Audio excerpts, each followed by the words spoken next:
This road might have looked like a nice little shortcut for the HOA. Smooth blacktop winding straight through the countryside, shaving a few minutes off their morning commute. But here's the problem. They paved it across my ranch without asking. No call, no letter, no permission. Just showed up with machinery one morning and started cutting across my back pasture like they owned it. What they didn't realize was I don't do lawsuits first. I do livestock. See, I've got 60 head of cattle that graze that pasture, and they're real familiar with the land. So the next time those fancy SUVs rolled through during rush hour, they met a slow-moving wall of mooing, four-legged traffic. Honking didn't help. Backing up wasn't an option. And by the end of the week, the HOA learned this road runs through my ranch, and I run the ranch. You don't just live on land like this.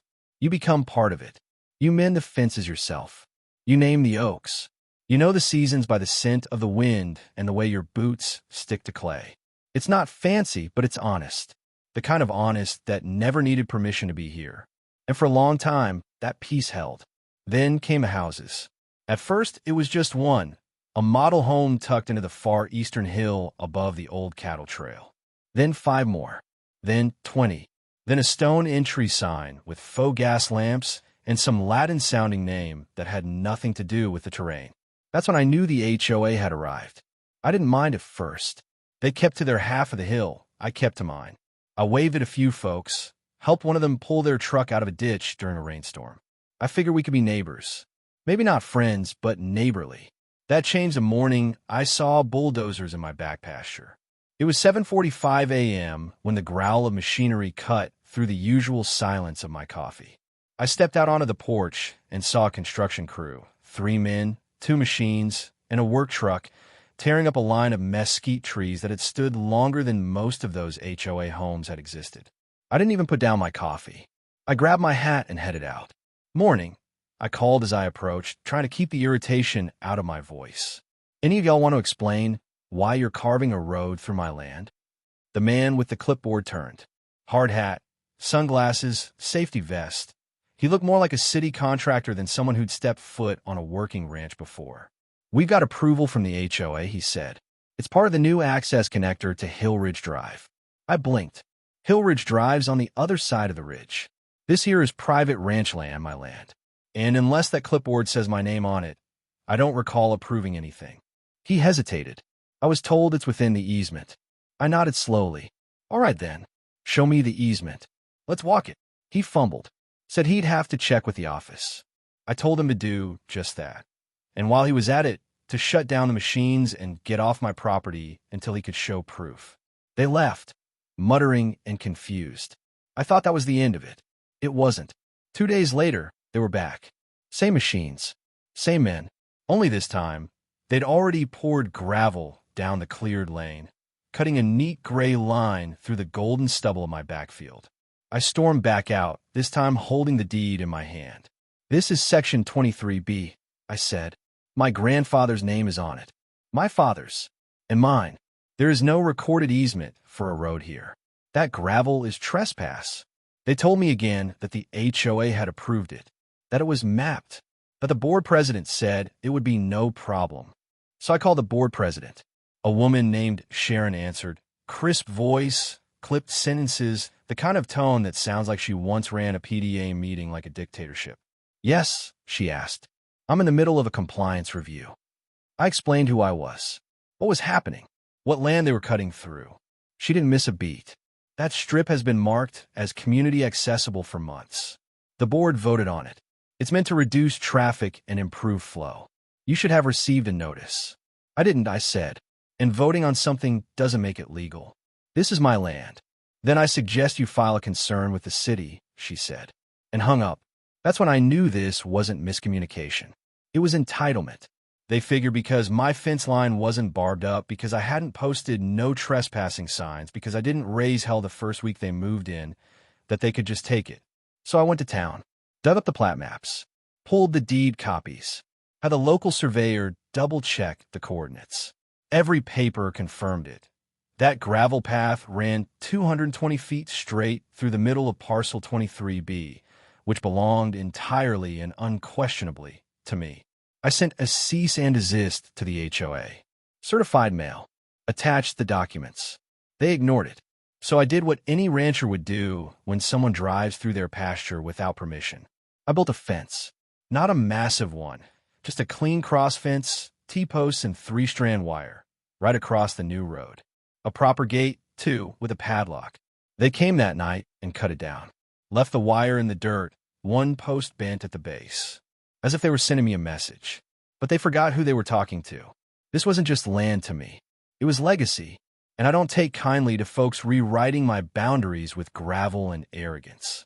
So I walked out to the herd the next morning, ran my hand across the steers, whistled at the heifers, and smiled as I saw the salt blocks stacked nearby. If they wanted to treat my pasture like a road, then it was time to remind them what actually roamed that pasture. I unlatched the gate, walked the herd forward, and led all 60 head of cattle, big, slow, unbothered, straight across their shortcut. By 8:10 a.m., rush hour looked a little more organic. And I wasn't done in ranching. There's a rhythm to doing things right. You don't just fix a fence by throwing up wire. You find a break, check the tension, drive each post like you mean it. Same goes for problems with people. You don't go off half-cocked. You get your facts straight, build your case, and let the evidence kick harder than your boots ever could. So when the HOA rolled heavy through my back pasture without asking and tore down my fence like they had every right to, I didn't rush into court. I opened a spiral notebook. Page 1. HOA Road Trespass Incident Log. The next few weeks, I spent less time mending fence and more time behind my kitchen table, poring over maps, permits, and paperwork like it was roundup season in the county records office. First stop, the assessor's office downtown. I already had a copy of my deed, inherited from my father, who'd inherited it from his, but I wanted to see how the county officially tracked the boundary. I sat down with a guy named Lewis, a grizzled surveyor with a trucker hat, coffee breath, and a brain like a GPS system for property lines. He pulled up the plat overlay on his monitor, squinted, then looked at me. "Son, that road cuts right through the west shoulder of parcel 23B. That's your land. Clean and clear. Any easements recorded?" I asked. He zoomed in, checked every layer. None. Closest right-of-way is 70 yards east, over by the drainage gully. I nodded. "Then someone's got a problem." He grinned. "Yup, and it ain't you." Next, I visited the county planner's office. They keep records on permits, approvals, and public infrastructure changes. Basically, the paper trail for anything involving development. I handed the assistant a request form for all proposed roads or utilities running through or adjacent to parcel 23B. 2 hours later, she handed me a thin folder. Inside, nothing but blank request sheets. No permits, no public notifications, no surveyed applications. Nothing that would justify a road, paved or gravel, running through my pasture. Meanwhile, the HOA continued using the road daily. I watched SUVs and minivans cruise across that lane every morning like it was I-35. I counted no less than 22 vehicles between 7 o'clock and 8:30 a.m. each weekday, and a half dozen more during lunch hours, cutting through to avoid the traffic on their own neighborhood's front entrance. It wasn't just an accident.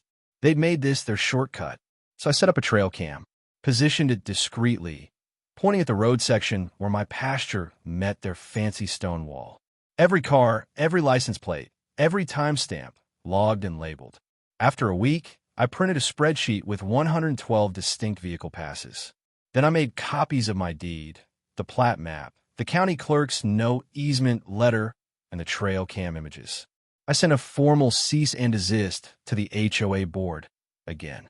This time, it was delivered certified mail, hand-signed and co-addressed to their property management company and the president of the board herself. The cover letter read, "Dear HOA Board, this letter serves as formal notice that the road constructed across parcel 23B is illegal, unpermitted, and constitutes trespass on private land. Enclosed are the following: property deed for parcel 23B, survey map confirming legal boundary, county records showing no easement or permit for road development, photographic evidence of resident traffic crossing said land, log of daily traffic violations observed." You are hereby instructed to cease all usage of said road within 72 hours and to issue a notice to all HOA members instructing them to discontinue use immediately. Failure to do so will result in further legal action and documentation of damages. Sincerely, my full name, property owner, parcel 23B. I even included a line in bold. This is your final courtesy. What do? They ignored it. Not a single reply. No call. No letter. No apology. So I documented again. And this time, I picked up the phone and called the sheriff's office. Sheriff Carter, I said, I've got trespassing on private property. It's a paved road that shouldn't exist. He chuckled. You mean like a neighbor wandering off course? No, sir, I replied. I mean an HOA built a road across my pasture without asking, without permits, and they're running traffic over it every day like they own the land. He went quiet. Then, you got paperwork? I've got deeds, maps, photos, and 112 timestamp vehicle passes. I'll send a deputy to take your statement. Deputy showed up that afternoon. Young guy, respectful, jaw dropped when I laid the paperwork on the table. Dang, he muttered. You weren't kidding. He took photos of the road. He took copies of the documents. He nodded a lot, said they'd forward it to the legal team at the county. Later that week, I heard back from the county planning inspector. They'd received a formal inquiry and were now investigating a suspected unauthorized development project on non-HOA land. The inspector asked if I'd be willing to walk the property with them. I agreed. We met the next day, me, him, and 2 cows that decided to join the tour. He took one look at the road and muttered, they're going to have a field day with this. Pun intended, I guess. That night, I stood at the edge of the fence and watched headlights cruise across that path. I didn't yell. I didn't throw rocks. I just made a call to the pasture gate. The cows came willingly. They knew the whistle. They'd grazed that field for years. I opened the back gate, laid a salt lick near the gravel, and waited. By sunrise, the shortcut was jammed with hooves. SUVs sat in idle, honking helplessly as 60 head of cattle grazed peacefully across the illegal road. Karen, the HOA president, pulled up in her white Range Rover and nearly choked on her coffee. She got out, started waving her arms, trying to shoo the herd. Get them out of here, she shouted at me across the fence. This is a road. No, I said, tipping my hat. It's my land. Just ask the county.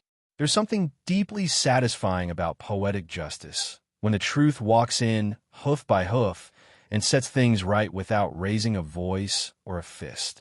Just the sound of hooves and the weight of consequence. That's exactly what happened the morning my cattle met the HOA's illegal shortcut. See, folks around here respect boundaries. You cross onto someone's land, you ask permission first. That's not just courtesy, it's the code. But the HOA didn't ask. They didn't warn. They didn't negotiate. They trespassed and paved like they had manifest destiny. So I adjusted my pasture gates. With a few modifications to the back grazing lane, I extended the herd's morning route, right through the gravel shortcut they'd been driving on for 3 weeks straight. I moved the salt lick to the middle of that road, spread a few flakes of hay for good measure, and then I opened the gate just before sunrise. And just like that, my pasture became traffic. The first day, it caught them by surprise. I heard the first honk around 7:05 a.m. I stepped out onto the porch with my coffee, same way I do every morning, and smiled as I watched a row of shiny SUVs idle helplessly behind a wall of slow-moving bovines. The cows weren't in a hurry. They never are. They swayed and chewed, pausing right in the middle of the road like they owned it. Because, well, they did. One driver, a guy in a Tesla wearing a tie, got out and tried to wave his arms. One of the steers, Big Mike, snorted and turned slowly, blocking the path with his 1,200 pounds of disinterest. The guy retreated without a fight. Another lady rolled down her window and shouted, "You need to move your cows." I shouted back, "They're grazing, ma'am, on my land. You might want to find another route."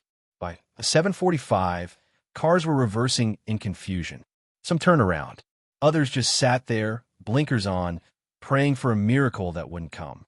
By 8 o'clock, the entire shortcut was functionally a cattle trail, and there wasn't a thing they could do about it. It didn't stop there. The next morning, the herd was already waiting at the gate when I walked out.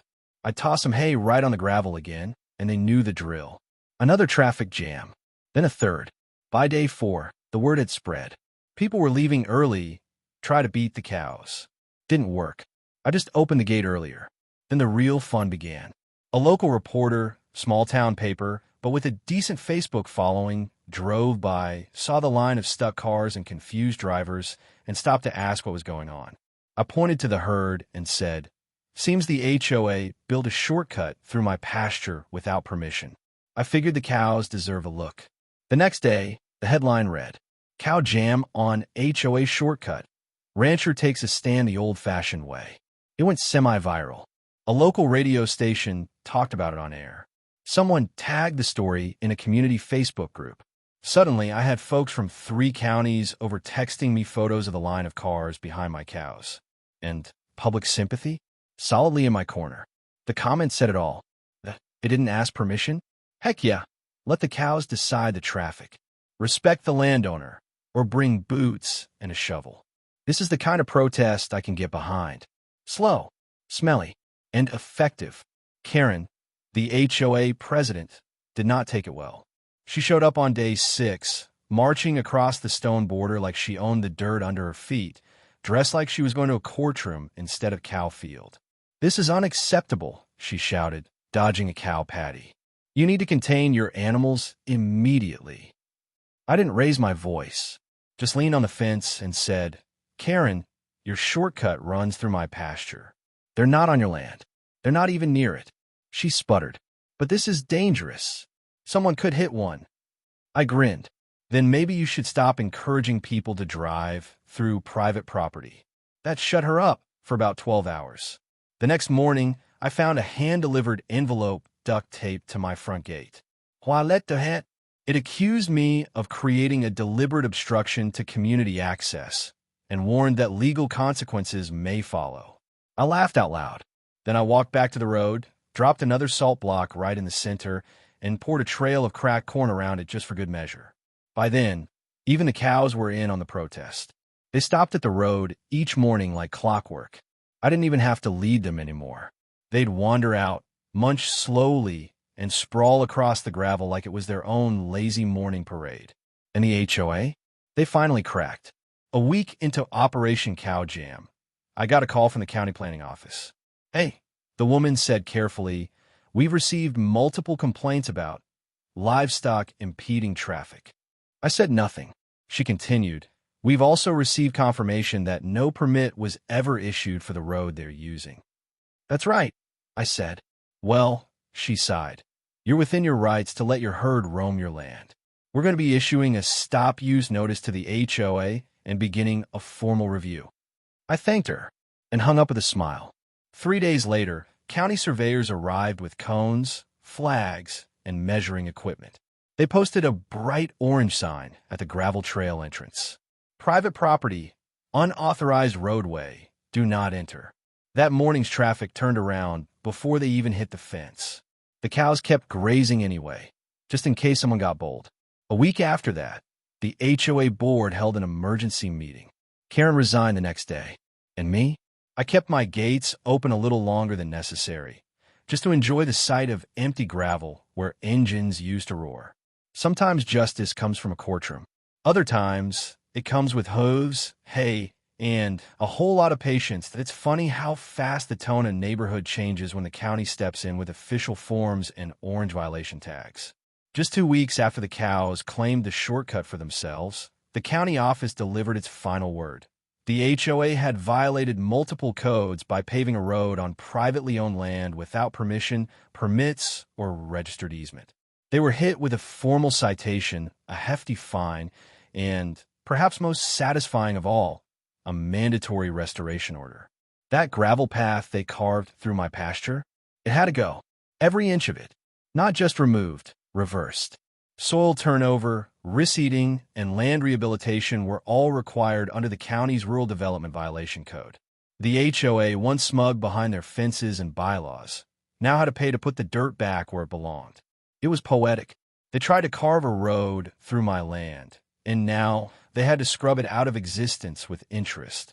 The day the backhoe showed up to tear up their own road, I brought a lawn chair and a cup of coffee to the edge of the pasture. I tipped my hat to the operator. Just make sure the cows get their road back the way they like it. He smiled. Don't worry. I saw the video. Oh, right, the video. Turns out, someone had captured the cow jam on their dash cam and uploaded it to social media. Local news picked it up. The HOA president's ranting, her white SUV blocked by a calm herd of cattle. All of it became meme-worthy gold. She was dubbed Karen of the shortcut in the comments. The humiliation didn't stop at the internet. At the next HOA meeting, one I didn't attend, but definitely heard about, a group of homeowners called for an emergency vote of no confidence. The tally wasn't even close. Karen was out, voted off the board by the same people she'd claimed to represent. Her house went up for sale 2 weeks later. I didn't cheer. I didn't celebrate. I just nodded and kept fixing fence posts. Speaking of fences, I rebuilt the crossline myself once the road was removed. This time, I made sure it was stronger, treated with posts, barbed wire run tight, and just for good measure, a hand-painted wooden sign right in the center. Private property. Cattle crossing. Not a shortcut. Big, bold letters. Easy to read from a driver's seat. But here's the best part. The hostility? It didn't stick around. Something shifted in the neighborhood. Once Karen was gone and the shortcut filled in, people started waving more. A few came over to apologize. One guy brought a six-pack and said, "For what it's worth, I didn't know it was your land. You handled it better than I would have." Another neighbor, a retired teacher named Earl, stopped by to say thanks. I grew up on a ranch. Watching those cows hold up traffic, best thing I've seen in years. Even the HOA board reached out. The new president, a quiet guy named Marcus, sent a letter formally acknowledging their mistake and promising to revisit internal policy regarding external property access. I sent back a short note. Much appreciated. The cows will stand down for now. And with that, peace returned to the pasture. The grass grew back over the tire tracks. The cows resumed their usual grazing path. And the shortcut that once buzzed with impatient honking now echoed with nothing more than bird song and the occasional moo. My land, my rules, my rhythm, restored. They say fences make good neighbors. But sometimes it takes cows to remind people why the fences are there in the first place. Sometimes the fastest route to consequences is paved with arrogance and bad assumptions. The HOA thought they could carve a shortcut through my pasture like it was theirs to claim. No permission, no paperwork, no apology. Just machines, gravel, and entitlement. But they forgot one simple truth. I'm the one who owns the dirt. This land isn't just acreage on a map. It's history. It's blood, sweat, and legacy. You don't get to roll over that with tires and call it progress. Not on my watch. So I didn't fight back with lawsuits or shouting matches. I let the land speak for itself. 60 head of cattle, slow and steady, grazing right over their plans. And in the end, it wasn't a lawyer or a protest sign that shut them down. It was a wall of hooves, horns, and the truth. When people try to build over your land, literally or metaphorically, don't just tell them to stop. Show them what happens when the ground itself pushes back. Because sometimes the best answer isn't loud. It's firm and rooted and undeniable. Now the shortcut's gone. The pasture's whole again. And the next time someone thinks they can take without asking, maybe they'll remember the day the cows clocked in for morning traffic. And now I want to hear from you. Has anyone ever tried to take something from you without asking? Your land, your space, your rights? Drop your story in the comments. Let's trade tales and victories.